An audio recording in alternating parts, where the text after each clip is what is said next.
La palabra es la que nos enseña, la que nos instruye. Por eso es que estamos aquí, hermanos, para aprender. Amén. Para saber, para no ser engañados por filosofías, por huecas sutilezas, por las tradiciones de este mundo.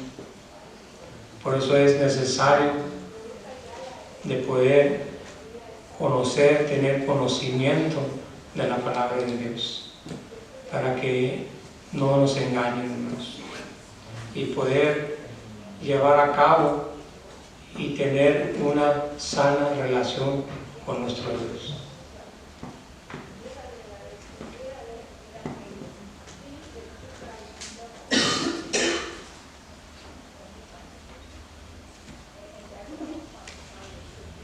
Vamos a ver ahora la parte 2.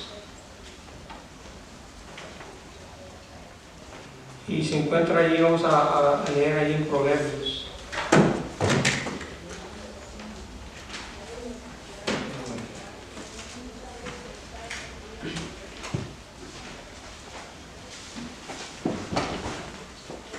Proverbios 23.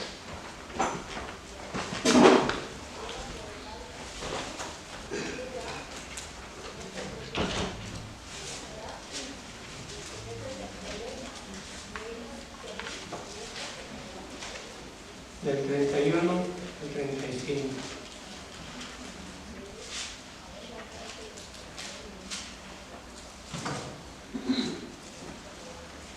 ¿Lo tienen? Dice: no mires al vino cuando rojea, cuando resplandece su color en la copa.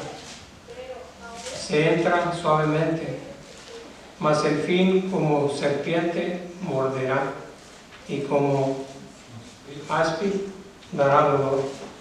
Tus ojos mirarán cosas extrañas, y tu corazón hablará perversidades.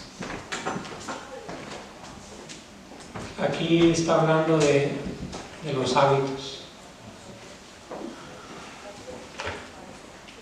Dice: abstengarse de hábitos destructivos.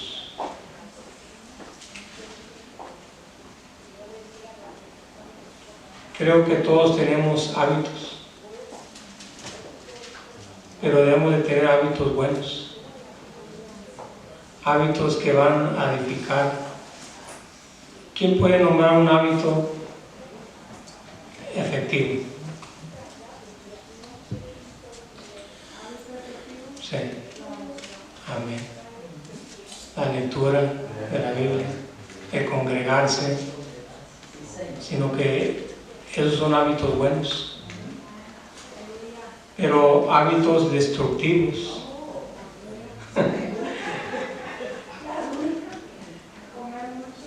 los deseos de la carne. Amén. Hay muchos de ellos, pero son todos conforme a los deseos de la carne. Es la que nos va a llevar a hábitos destructivos. Amén. Y la palabra nos dice, ¿verdad?, de aquellos que no entrarán al reino de los cielos. Dice que ni los fornicarios, ni los adúlteros, ni los borrachos, ni los maldicientes. Amén.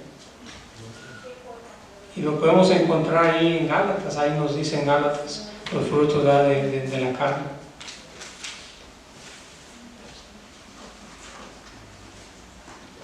Pero ¿podrá un cristiano tener un hábito destructivo? Amén. A través de un descuido. Pero ahí debemos reconocer, y siempre se ha enseñado aquí que debemos de autoexaminarnos y confesar nuestro pecado. Más que nada, no quiere decir que no vamos a pecar, que no vamos a resbalar, que no vamos a caer, pero la cosa es que reconozcamos y que nos levantemos. Amén. Y debemos de confiar en la palabra de Dios y en la dirección del Espíritu para ayudarlo a usted y a sus hijos a tomar decisiones sabias.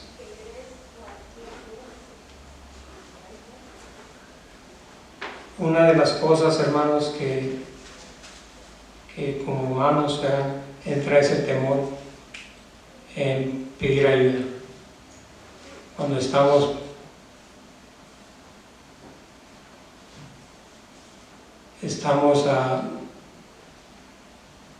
batallando con un hábito, porque todos tenemos debilidades, pero el único que nos puede ayudar es el Espíritu Santo. Pero si se requiere que haya personas que nos ayuden, debemos de pedir ayuda. Y muchas veces por el temor es que uno no lo hace. Pero ahí es donde debemos de ir con aquella persona que es temerosa de Dios, aquella que nos pueda ayudar. Y dice que la oración del justo es eficaz. Debemos de pedir ayuda, porque solos no podemos. Si estamos pasando por un hábito donde no podemos dejarlo, hay que pedir ayuda, hermanos. Hay que ir con personas que podamos confiar, saber de que el propósito es solamente para ayudarnos, para edificarnos, para animarnos, por nuestro bien.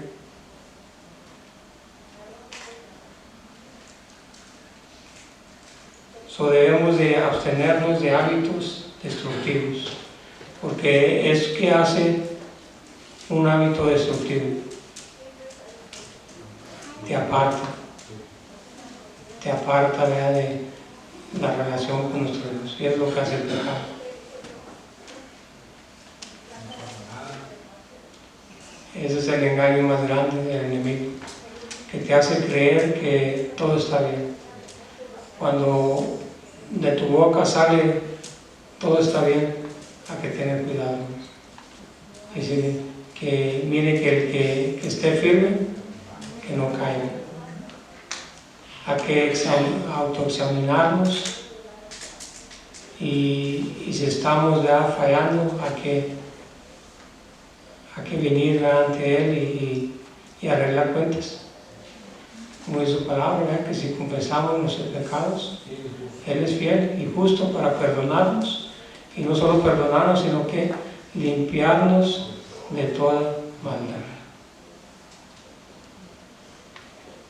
Ahora dice, viva sabiamente. En el capítulo 5, ahí nos enseña a cómo vivir sabiamente.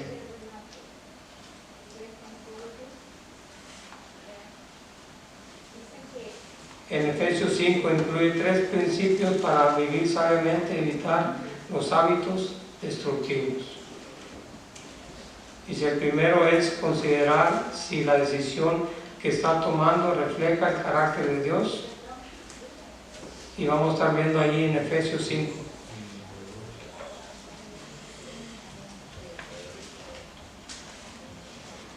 Ahí es donde entra el autoexamen.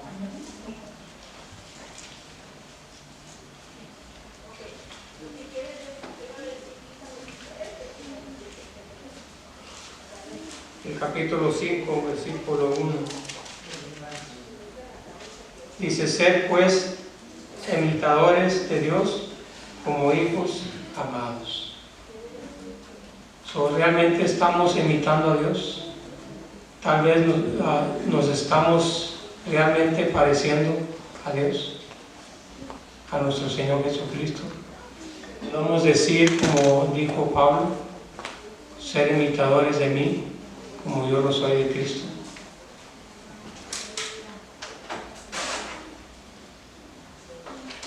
Para vivir sabiamente tenemos que ser imitadores de Dios. Ese es el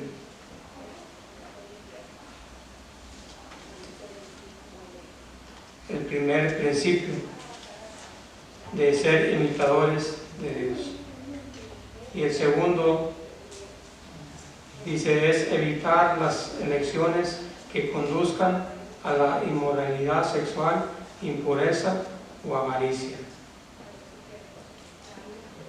¿Qué dice ahí en el 3 y 4?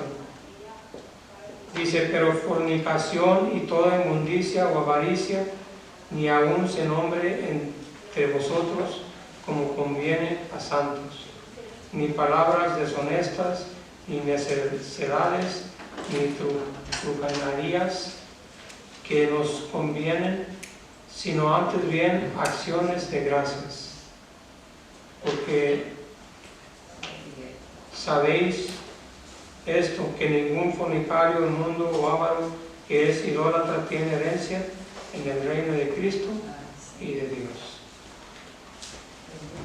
Aquí nos habla de la inmoralidad sexual, de la fornicación, de cómo debemos de conducirnos, de vivir una vida que en santidad.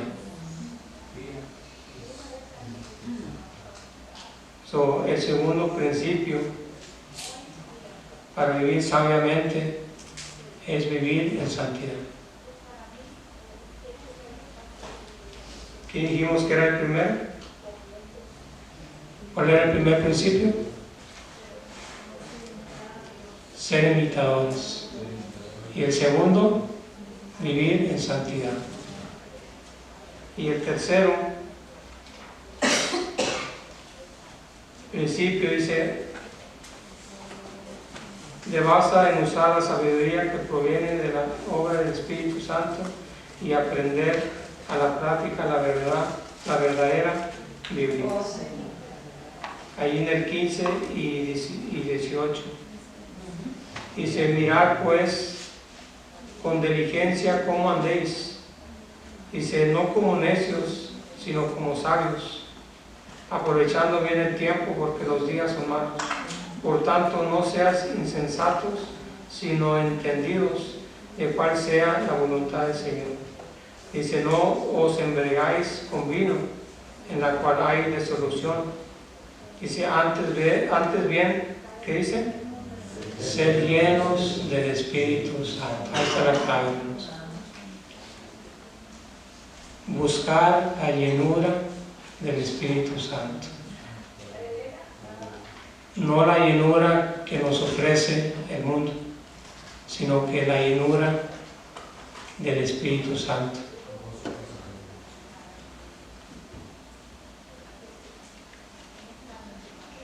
¿Qué fue lo que el Señor prometió darnos?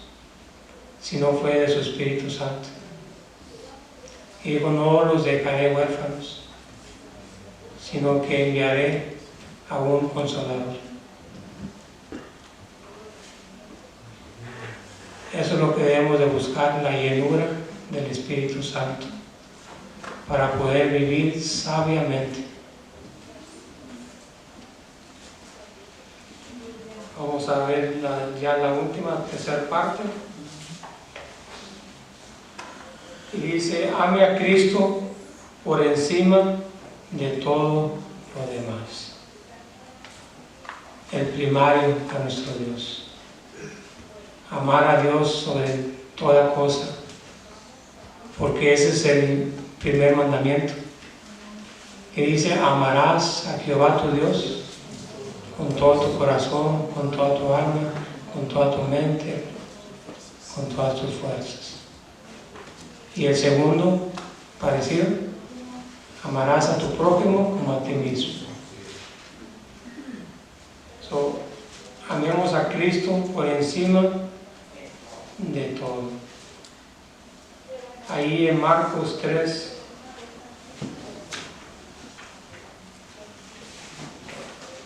después de Dios, ¿a quién debemos de amar?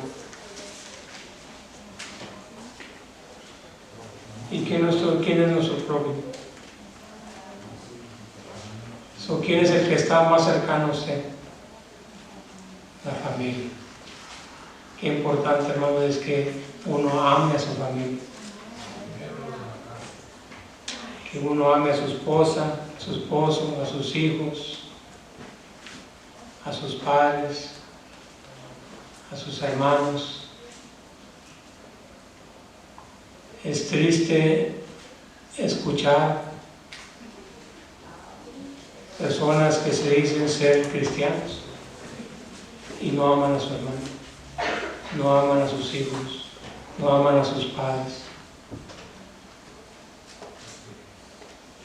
Dice la palabra que no podemos, ¿cómo podemos amar? No amar a nuestro hermano y decir que amamos a Dios. Dice, somos ¿qué? Mentirosos. Para poder amar a nuestros hermanos tenemos que amar a Dios. Amarlo por encima de todas las cosas. ¿Qué hicimos ahí en Marcos?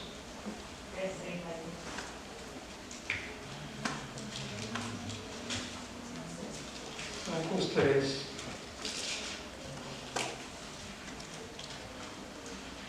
Aleluya.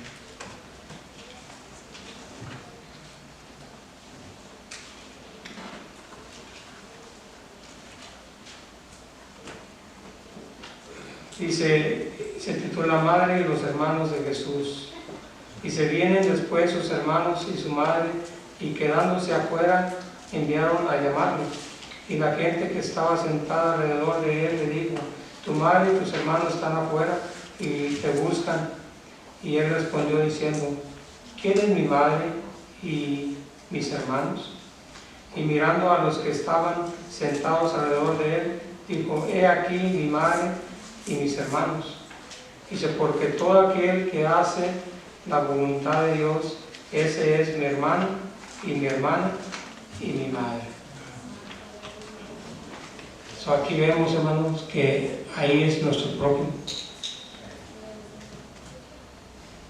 Y muchos hay una controversia y malentienden este versículo de que debemos de alejarnos de nuestra familia, pero al contrario,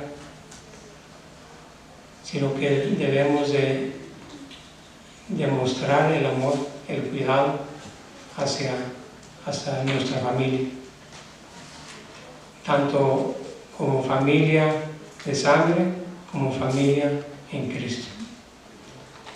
Porque dice, porque todo aquel que hace la voluntad de Dios, ese es mi hermano y mi hermana y mi madre.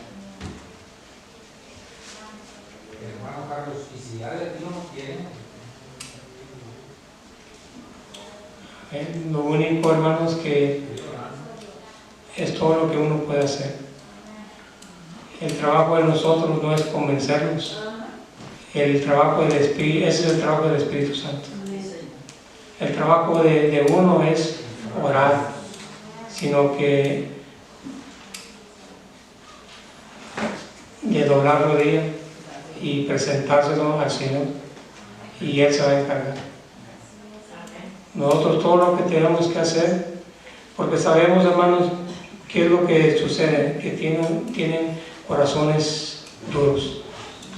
Si uno vienta la semilla en tierra dura, no va a suceder nada. Por eso no sucede nada cuando uno les habla.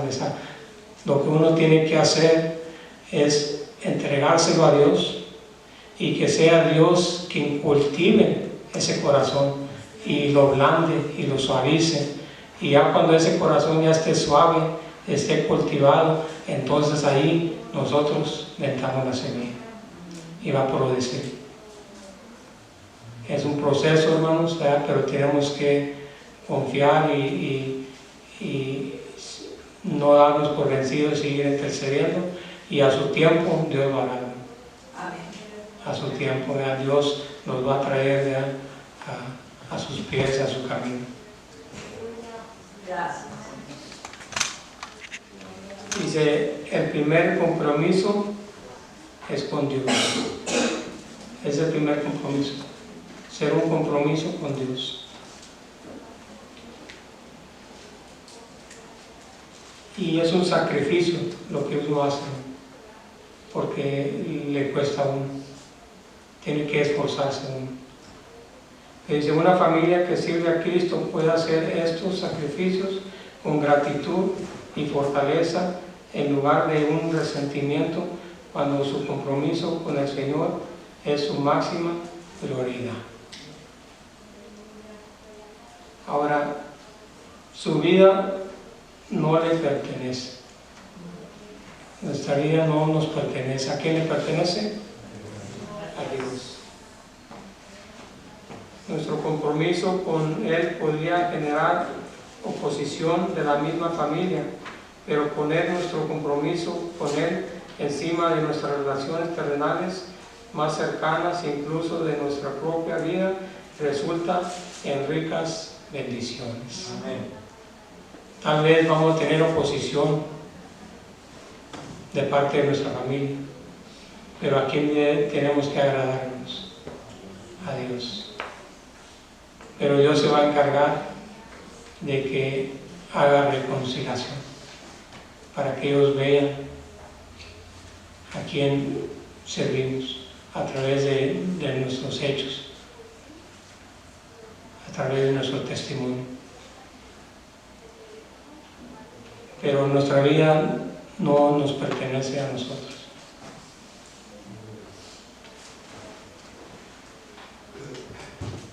¿Qué nos dice Dios?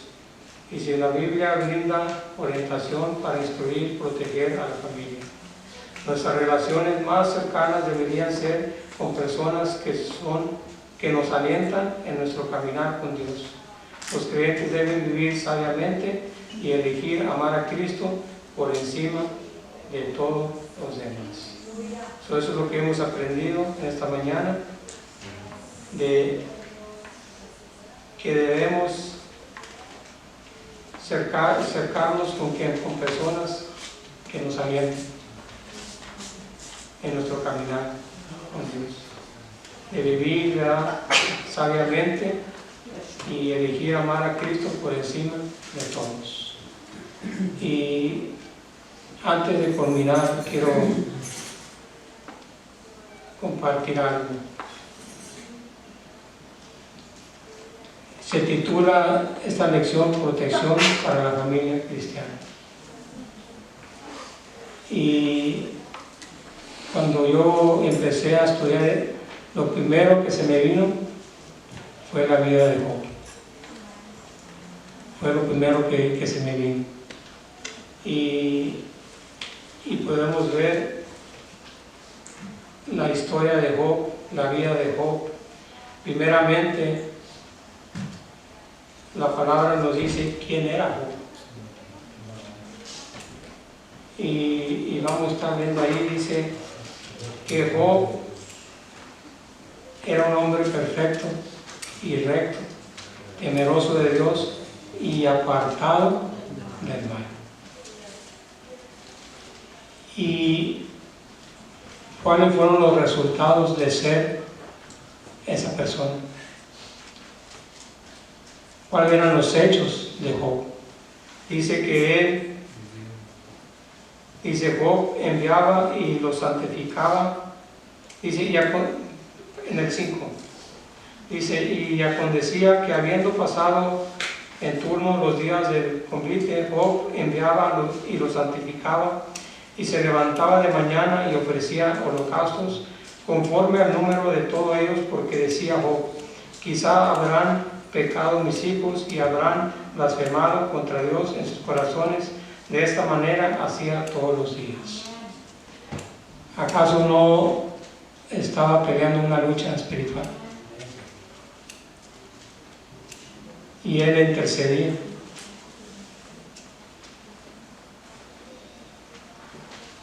por lo que era Job y por sus hechos, es que él recibió ánimos de parte de Dios. ¿Y qué era eso? La protección. El enemigo no podía tocarlo porque tenía una cerca, un vallado, la protección de Dios. ¿Qué causó esa protección? Sino que quién era Job, sus acciones. Y eso lo llevó a que tuviera esa protección. Ahora conocemos la historia y sabemos que Dios permitió que fuera tocado, pero fue con un propósito. Muchas veces no entendemos, pero Dios es fiel en sus promesas. Y si Él dice que Él es nuestro escudo, como leíamos ahí, es nuestro libertador en el Salmo 18, tenemos que creerlo, hermanos. Y si Él permite que algo que el enemigo nos toque, es con un propósito, es para nuestro crecimiento. Pero saber que aún ahí Dios está con nosotros. Y podemos decir, como dijo Job, de oídas te había oído, mas ahora mis ojos te ven. Eso es lo que hace las pruebas, hermano. A través de las pruebas es que vamos a conocer más a Dios. Es que nos vamos a acudir más hacia Dios, lo vamos a buscar más a Dios. Por eso Él permite. Y eso es un ejemplo de Job, y es lo que acabamos de estudiar, de aprender, perdón, que sobre la protección de la familia cristiana, lo que debemos de hacer. Y todo lo que aprendimos fue lo que hizo Job. So, debemos de ser como Job, hermanos, de ser temerosos, apartados del mal y de interceder por nuestra familia y tener una buena relación con Dios. Amén. Dios me lo bendiga, hermanos. Amén, aleluya. Que haga su bendición. Vamos a orar.